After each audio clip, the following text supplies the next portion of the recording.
Bismillahirrahmanirrahim. Assalamualaikum warahmatullahi wabarakatuh. Baik, kita akan lanjutkan untuk menganalisa artikel formulasi dan evaluasi fisik tablet biasa yang dipilih oleh kelompok B ya.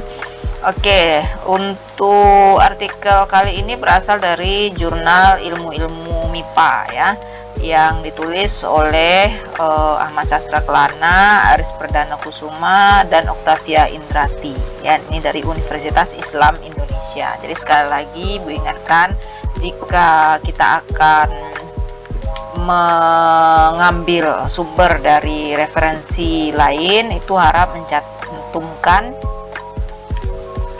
datanya secara detail ya. Dan ini juga diperlukan nanti pada saat penulisan daftar pustaka pada persiapan perancangan laporan tugas akhirnya nanti. Oke, judul dari artikel ini adalah formulasi dan evaluasi tablet captopril menggunakan amilum umbitalas dan HPMC yang dimodifikasi sebagai pengisi dan pengikat menggunakan metode Kempa langsung. Oke, parameternya seperti yang kemarin itu juga ada 3. Di sini akan diformulasi tablet yang mengandung zat aktif captopril, dan komposisi pengisi dan pengikat yang digunakan di sini adalah modifikasi dari campuran amilum umbitalas dan HPMC. Yang ketiga, metode yang digunakan adalah metode Kempa langsung ya. Oke, jadi di sini bisa kita lihat bahwa concern atau fokus dari penelitian ini adalah modifikasi amilum umbitalas dan HPMC-nya ini sebagai pengisi dan pengikat. Bagaimana sih nanti efeknya terhadap evaluasi fisiknya dari formulasi tablet yang dibuat secara Kempa langsung.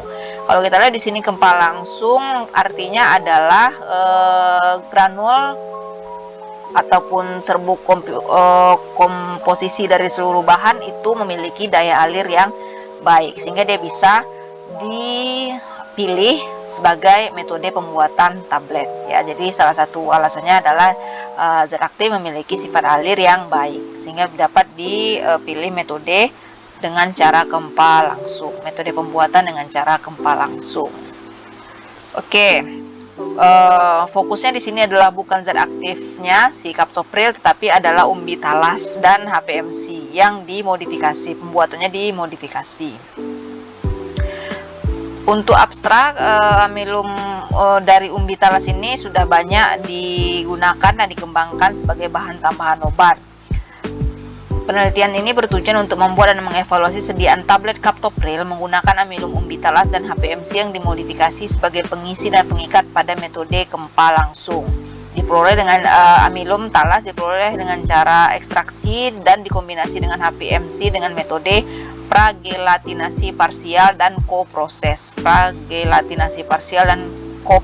Jadi di sini ada proses tambahan untuk membuat campuran modifikasi ya. Jadi modifikasi itu ada yang fisika, kimia, ataupun ada kimia dan fisika ya. Kalau kita lihat di sini adalah yang secara kimia dengan ada penambahan nanti HCl. Kemudian variasi penggunaan amilum dibedakan menjadi 5 formulasi. Akan diuji sifat alirnya dan tablet yang lain, evaluasi tablet yang lain. Jadi ada evaluasi granul dan evaluasi tablet. Dari hasilnya didapatkan bahwa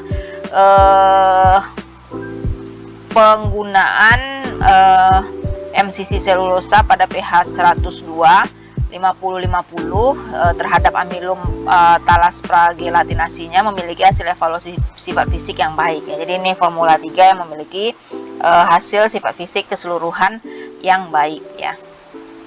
Oke, kita akan lanjut ke isinya ya. Pendahuluan. Oke, di sini pertanyaan pertamanya adalah kenapa dilakukan modifikasi dengan pragelatinasi dan koproses. Di sini dituliskan alasannya karena penggunaan amilum sebagai bahan pengisi dan pengikat memang sudah banyak, tetapi masih memberikan hasil kerapuan dan kekerasan yang buruk pada tablet. Jadi latar belakangnya atau alasannya adalah karena penggunaan jika dia tanpa dimodifikasi, tablet yang dihasilkan itu terlalu rapuh atau juga kurang keras ya. Artinya untuk fisik dia akan tidak stabil. Nah, untuk memperbaiki kondisi tersebut dilakukanlah modifikasi fisika. Ibu maaf salah sebut tadi, itu adalah modifikasi fisika dengan pragelatinasi dan koproses terhadap si amilumnya ya. Bagaimana itu nanti itu akan prosesnya akan dijelaskan pada pembahasan selanjutnya. Modifikasi fisika ini tidak akan mempengaruhi perubahan, tidak akan mengakibatkan perubahan kimia. Di sini kimia maksudnya adalah struktur dari si amilum itu sendiri ya. Kemudian dari modifikasi umbi talasnya ditambahkan lagi polimer yang dilakukan secara koproses untuk meningkatkan daya ikat dari si amilum ya. Ternyata dengan modifikasi dia masih memiliki kekurangan daya ikatnya yang dikhawatirkan masih kurang gitu ya, sehingga ditambahkanlah polimer. Di sini adalah digunakan HPMC agar dapat meningkatkan daya pengikat dari si amilumnya tadi. Oke, ini tujuan penelitian juga sudah. Mungkin kita akan langsung ke proses ekstraksi dan koproses ya. Proses ekstraksi di sini adalah caranya si talas tadi dikupas ya, kemudian dipotong kecil-kecil dan ditambahkan garam dapur. Nah, ini yang penambahan merubah sifat fisiknya tadi gitu ya. Kemudian diparut. Hasil parutan ditambahkan air 1,5 bagian atau lebih banyak dari hasil parutan tadi, disaring dan kemudian akan dihasilkan eksudat dari talas ya, endapan gitu ya. Air dari perasan kemudian didiamkan selama 24 jam hingga mengendap, airnya dibuang, kemudian hanya tersisa endapannya saja. Nah, endapan inilah yang akan menjadi target yang akan digunakan ya, kemudian akan di oven untuk dikeringkan pada suhu tidak lebih dari 45 derajat Celcius ya, dan kemudian diserbu. Ini adalah modifikasi untuk si talasnya saja dulu, ekstraksinya gitu ya, proses mendapatkan ekstrak atau saripati dari si umbi talasnya tadi dengan sudah penambahan HCl. Nah, dilanjutkan dengan koproses si HPMC. Seperti biasa, HPMC dikembangkan terlebih dahulu dengan air, kemudian dilanjutkan dengan setelah dikembangkan dibuat larutannya tadi 3% 3 gram dalam 100 ml larutan HPMC dan larutan amilum, kemudian ditambahkan ke dalam satu wadah dan dihomogenkan menggunakan mixer. Hasil campuran tersebut dipindahkan ke dalam wadah dan dikeringkan. Nah, jadi tahapan keduanya untuk koprosesnya adalah pencampuran dari endapan dari ekstraksi dari si umbi talas dengan larutan HPMC-nya tadi dikeringkan juga. Tetapi hanya pada suhu 45 derajat Celcius sehingga masanya masih lembab ya. Ke masa yang agak lembab ke basah ini diayak dengan ayakan 20, 30, 40 sampai 60 dan dikeringkan kembali hingga kadar airnya 5%. Berarti di sini ada target untuk kadar air itu adalah 5%. Kembali lagi diingat pada artikel sebelumnya, kadar air itu akan mempengaruhi nanti proses pengaliran granul dari hopper ke die ataupun nanti adanya perlekatan dari massa tablet pada punch ataupun die-nya ya. Oke, kita lanjut ke pembuatan tablet. Di sini menggunakan metode gempa langsung dengan mesin single punch yang sudah digunakan juga di labor, tetapi mesinnya itu tidak nyala, jadi pemutarnya itu dilakukan dengan sendiri, betul-betul manual ya. Kan ada juga yang listriknya tadi. Berarti di sini informasi yang didapat adalah mesin tablet itu ada yang single punch ya, itu untuk yang metode gempa langsung. Dan maksudnya di sini adalah pembuatannya itu dalam skala kecil ya, single punch, ada rotary dan juga ada mesin untuk tablet lapis ya. Oke, dan di sini amilum talas hasil pragelatinasi digunakan sebagai pengisi ya, pengisi. Setelah didapatkan komposisi granulnya tadi, komposisi campuran serbuknya, dilakukan evaluasi dari si serbuknya. Oke, nah ini kita lihat dari komposisi tablet dari kaptoprilnya tadi. Kaptopril kadarnya itu adalah 12,5 mg, akan dibuat bobotnya itu adalah 150 mg per tablet. Jadi kadarnya 12,5 mg. bobotnya itu adalah di 150 mg ya. Jadi bedakan kadar sama bobot. Kadar itu hanyalah milik si zat aktif yang menjadi fokusnya, kadarnya. Kemudian kalau bobot itu adalah komposisi zat aktif dan bahan tambahan yang lainnya. Kemudian di sini yang dimodifikasi itu adalah yang divariasikan itu adalah MCC dan amilum gelatinasinya tadi, amilum yang dimodifikasi ya. Dari formula pertama itu 122 dan amilumnya tidak ada. Jadi dilihat di sini ada beberapa perbandingan. Ada yang 50-50, ada yang 25-75 gitu ya, dan ada yang 0 sampai 100 seperti itu. Oke. Nah, seperti di sini kita bisa lihat MCC di sini digunakan juga sebagai pengikat. Nah, MCC ya, kemudian di sini ada primogel ini sebagai desintegran, kemudian aerosil sebagai glidan, dan magnesium stearat sebagai lubrikannya. Ya, ingat dari formula fokusnya adalah variasi dari MCC dan amilum modifikasi. Artinya nanti yang akan melakukan formulasi pada penelitiannya, pada pembahasan hasilnya itu dikaitkanlah dengan variasi formulasinya tadi. Apa yang divariasikan itu yang dijadikan ke pembahasan. Oke. Untuk evaluasi tablet ini ada beberapa, mungkin kita lanjutkan saja ke hasilnya ya, sampai di hasil. Pembeda dari yang sebelumnya itu adalah pada artikel ini mereka sampai melakukan pengujian penetapan kadar dan disolusi. Kalau yang artikel sebelumnya itu kan hanya secara fisik saja ya. Disolusi menggunakan tipe dayung, di mana sebagai mediumnya itu digunakan HCl sebanyak 900 ml pada suhu 90 derajat pada suhu 30 derajat Celcius ya. Dan sampelnya diambil 5 mili setiap menit ketiga, 5, 7, 10, 15, 20, dan 30. Penentuan dari menit ini juga akan dipengaruhi dari persyaratan dari waktu disolusi dari si kaptopril itu sendiri ya. Oke. Dan juga ada evaluasi penetapan kadar ya. Di sini ada kesetaraan. Tadi mau dibuat 12,5 mg per tablet. Jika dilakukan bobotnya 150, berarti untuk mencari setara 100 mg adalah 100 mg per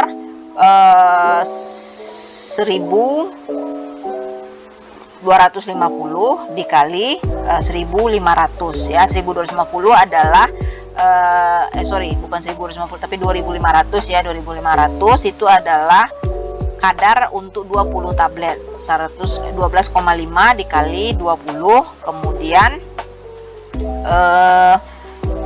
untuk bobot 20 tablet itu adalah di 3000 ya, 3000 mg. Artinya ingat lagi untuk perhitungan kesetaraan. Jadi dibaca ini, diingat lagi gimana sih caranya kemarin gitu ya. Oke. Sini sudah hasil ya. Oke, kita lanjut ke hasil dan pembahasan. Untuk evaluasi serbu, hasil yang didapatkan menunjukkan bahwa kecepatan alir dari seluruh formulasi sangat bagus dan lebih dari 10 gram per detik ya. Dan ini memang wajib dapatkan hasil seperti ini karena metode yang dipilih adalah Kempa langsung. Kecepatan alir ini akan mempengaruhi kecepatan granul mengalir pada hopper menuju lubang die di dalam mesin Kempa. Kecepatan alir yang tinggi diharapkan akan membuat bobot dan dosis tablet yang dihasilkan lebih seragam. Seperti yang sudah Ibu jelaskan bahkan sebelum kita praktikum, evaluasi granul tujuannya adalah untuk mengetahui sifat alir, di mana sifat alir itu akan mempengaruhi pada proses pencetakan. Proses pencetakan ini akan dilanjutkan ke evaluasi tablet. Di sini sudah dijelaskan kembali di dalam artikel ini.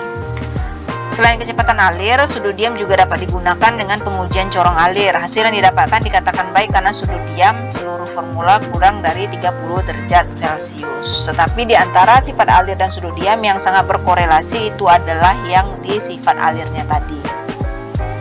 MCC pH 102 yang berbentuk granul mini dengan ukuran partikel besar pada pengujian ini ternyata lebih signifikan meningkatkan sifat alir daripada amilum modifikasi ya. Ternyata di sini MCC memberikan signifikasi kecepatan alirnya tadi daripada si amilumnya. selain itu, amilomodifikasi kemungkinan lebih menyerap kelembaban dari udara dan terjadi peningkatan kohesivitas serbuk sehingga dapat memperburuk sifat alirnya. Ya, ini alasan kenapa MCC itu lebih meningkatkan sifat alir daripada si amilomodifikasinya tadi, karena sifat dari amilumnya tadi yang kemungkinan itu menyerap kelembaban dari udara sehingga terjadi kohesivitas itu benturan ya antara sesama serbuknya itu lebih kuat sehingga tertahan dan membentuk gumpalan serbuk yang lebih besar.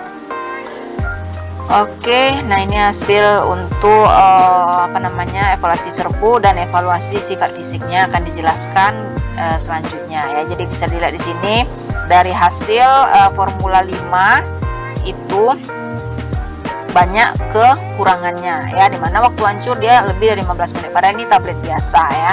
Kemudian juga bobot rata-rata sangat jauh penyimpangannya ya, 152 mg lebih gitu ya. Kemudian juga dari kekerasan sangat tidak keras ya, terlalu lunak si tabletnya tadi ya. Oke, kita akan bahas satu persatu. Untuk uji keseragaman bobot, kelima formula menunjukkan hasil pengukuran bobot tablet hampir dikatakan seragam karena eksipien dari kelima formula, terutama amilomodifikasinya, memiliki bentuk granul yang sama sehingga ketika dilakukan proses kempa, serbuk yang masuk dari hopper menuju lubang dye itu bobotnya sama. Berarti di sini evaluasi alasannya itu karena adalah bentuk granul yang sama ya. Karena tadi kan ada proses penggerusan, setelah dikeringkan dia digerus dan juga setelah dicampurkan dia juga melalui proses penghalusan. Proses penghalusan kan tujuannya adalah proses penggerusan tujuannya adalah untuk menghaluskan, menyeragamkan ukuran dari si partikel. Kita lanjutkan ke uji keseragaman ukuran. Secara umum ukuran tablet seluruh formula baik. Kita dapat lihat dari diameter dan ketebalan tabletnya. Seharusnya ini dicobakan lagi sesuai dengan peraturan berdasarkan FI. Diameter tablet tidak lebih dari 3 kali tebal dan kurang dari 4/3 tebal tablet ya. Oke, dilanjutkan dengan uji kekerasan. Nah, uji kekerasan dari tabel sudah dijelaskan juga bahwa di sini adalah penjelasannya. Variasi konsentrasi amilum hasil pragelatinasi dengan MCC mempengaruhi kekerasan tablet. Hasil menunjukkan bahwa MCC 102 lebih dominan dalam meningkatkan kompaktibilitas tablet yang diwakili oleh nilai kekerasan. MCC lebih dominan sebagai, tadi MCC itu digunakan sebagai pengikat ya, meningkatkan kompaktibilitas ya. Jadi dengan ketidakadaan MCC pada formulasi berarti ya tidak kompak, tidak akan kuat dia. Berarti dia kekerasannya juga akan kurang, dan itu juga terbaca dari hasil formula 5 tadi yang sangat lunak ya. Maksudnya itu kekerasannya sangat kurang sekali ya untuk bobot 150 mg. Kemudian MCC juga dikenal memiliki kompaktibilitas yang sangat tinggi dibandingkan pengisi yang lainnya. Jadi MCC di sini juga bisa sebagai pengikat, pengisi gitu ya. Jadi jika ditanya ini sebagai apa gitu ya, pada formulasi tidak baku atau tidak wajib, jawabannya cuma satu ya. Jadi ada si bahan ini yang bisa memiliki double fungsinya tadi gitu ya. Nah, kita lihat di sini formula 5 dengan hanya amilum koproses sebagai pengisi hanya menghasilkan kekerasan yang rendah ya. Jadi jawabannya sudah jelas karena MCC itu dia memiliki kompaktibilitas yang baik, adanya dia akan dapat memperkuat ikatan antara si granul-granul di dalam tablet tadi sehingga untuk terhadap kekerasan mereka lebih kuat gitu ya, tidak mudah terpecah lah. Lanjut uji kerapuhan. Hasil tersebut menunjukkan bahwa amilum modifikasi yang ditambahkan HPMC dapat meningkatkan kompaktibilitas tablet. Ini juga sudah dijelaskan di pada poin kekerasan tadi ya. HPMC merupakan polimer dengan daya ikat yang kuat. Proses penambahan HPMC pada amilum melibatkan air yang dapat mengaktifkan daya ikat dan meningkatkan kekuatan ya. Jadi ini adalah bolongan selulosa polimer ya. Ada namanya seperti sarang lebah seperti itu ya. Jadi dia dapat meningkatkan kekuatannya ya, kekuatan meningkatkan daya ikatnya tadi karena dia berbentuk seperti jaring-jaring itu. Oke, untuk uji waktu hancur seluruhnya sesuai tadi kecuali Formula 5 yang lebih dari 15 menit ya. Dimana MCC pH 102 yang membantu desintegrasi tablet karena selain fungsinya sebagai pengisi, bahan tersebut juga bertindak sebagai desintegran. Nah, jadi pengikat, pengisi, desintegran bisa diwakili oleh si MCC. Hal ini terbukti dengan waktu hancur pada Formula 1 yang sangat cepat karena tidak ada penggunaan amilum termodifikasi. Nah, kebalikan dari kekerasan tadi, kalau kekerasan tadi dengan tidak adanya MCC dia sangat rapuh.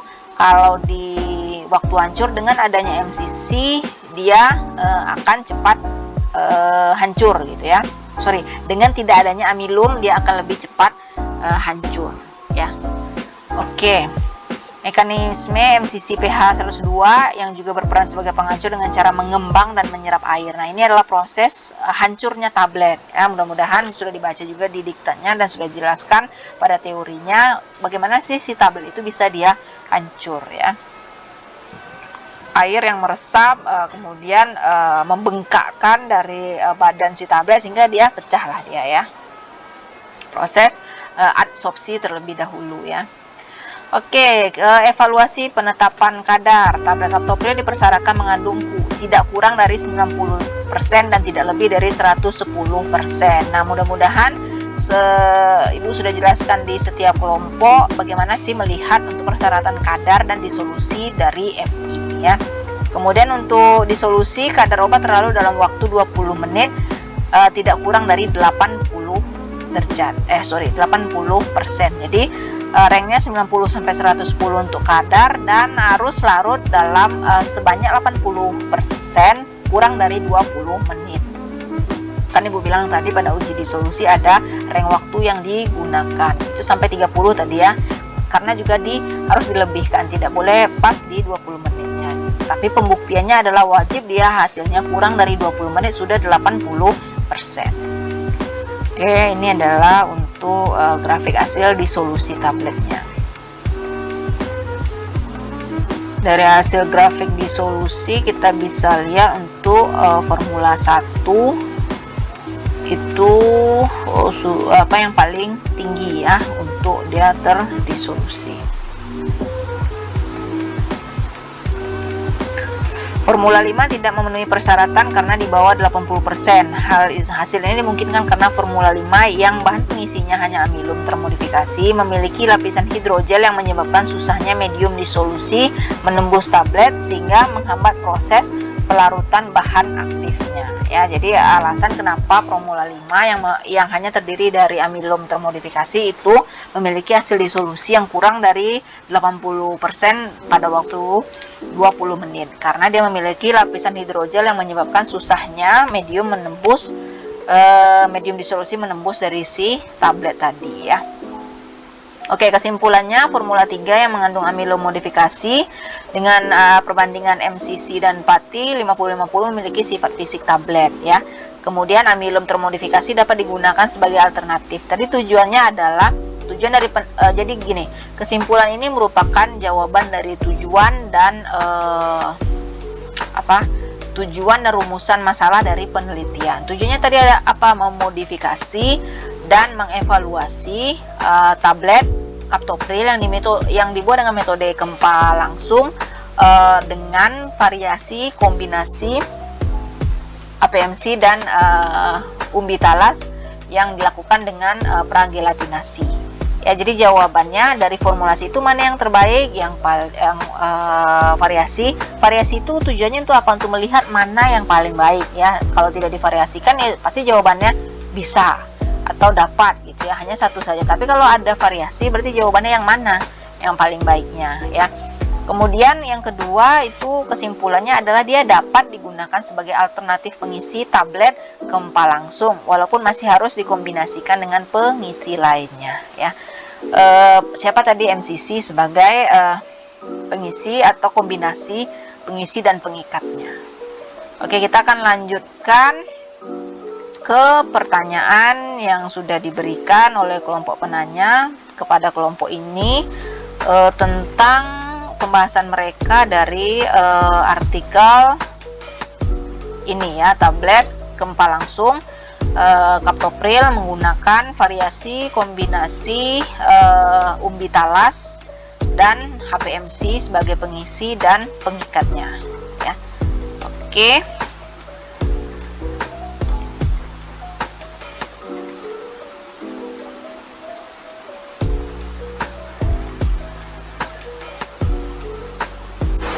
Oke, kita akan lihat diskusi tanya jawab dari kelompok penyaji terhadap kelompok B ini.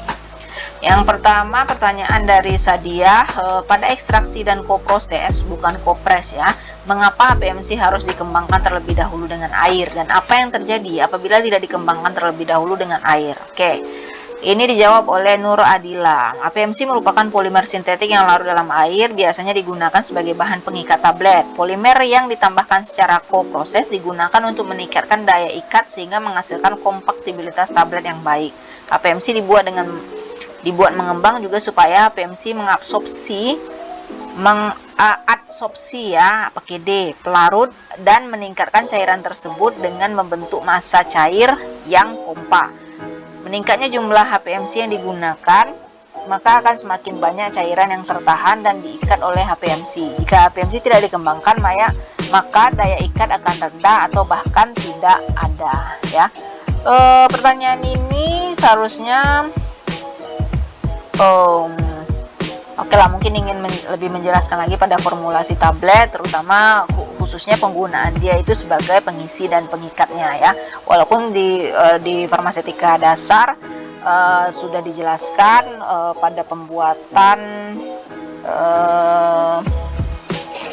penggunaan si NaCMC lah ya. Jadi itu mereka masih satu keluarga, beda golongannya saja gitu ya, lebih bagus yang sintetis ataupun yang lebih alam. Intinya mereka sama-sama turunan selulosa ya, merupakan suatu polimer yang dia akan mengembang gitu ya.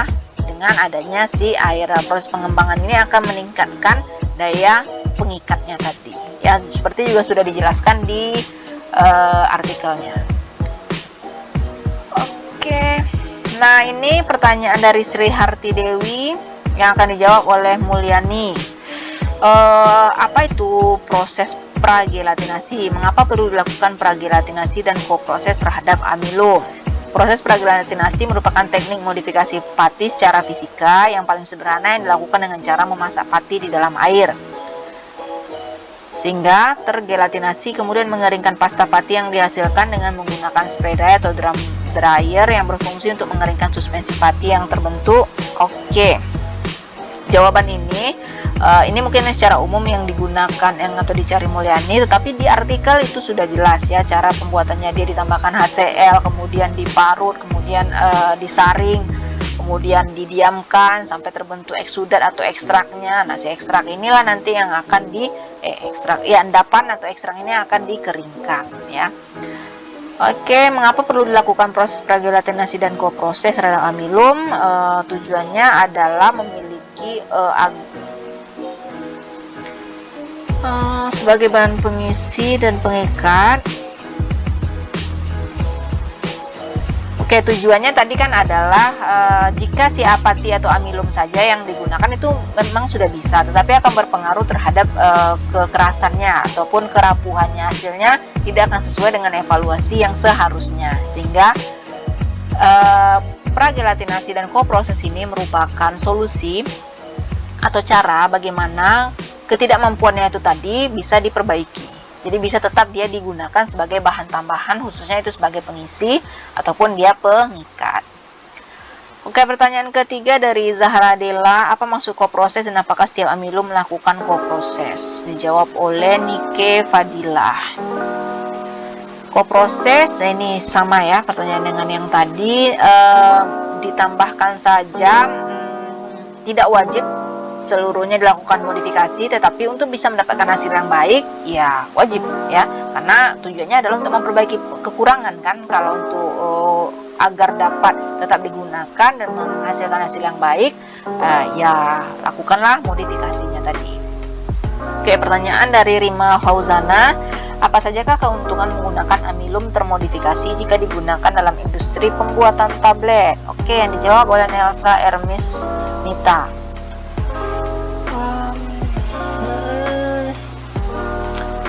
Tujuannya untuk memperbaiki sifat sebelumnya sehingga diperoleh sifat baru yang lebih baik. Jadi keuntungan menggunakan amilum termodifikasi ini dalam pembuatan tablet adalah dapat memperbaiki sifat alir dan kompresibilitas ataupun bahkan kompaktibilitasnya tadi dalam pembuatan tablet, sehingga tablet yang dihasilkan dapat memiliki kriteria kerapuhan dan kekerasan yang baik ya. Jadi kita membahas industri sampai ke evaluasi, di mana evaluasinya harus sesuai agar bisa produknya diedarkan.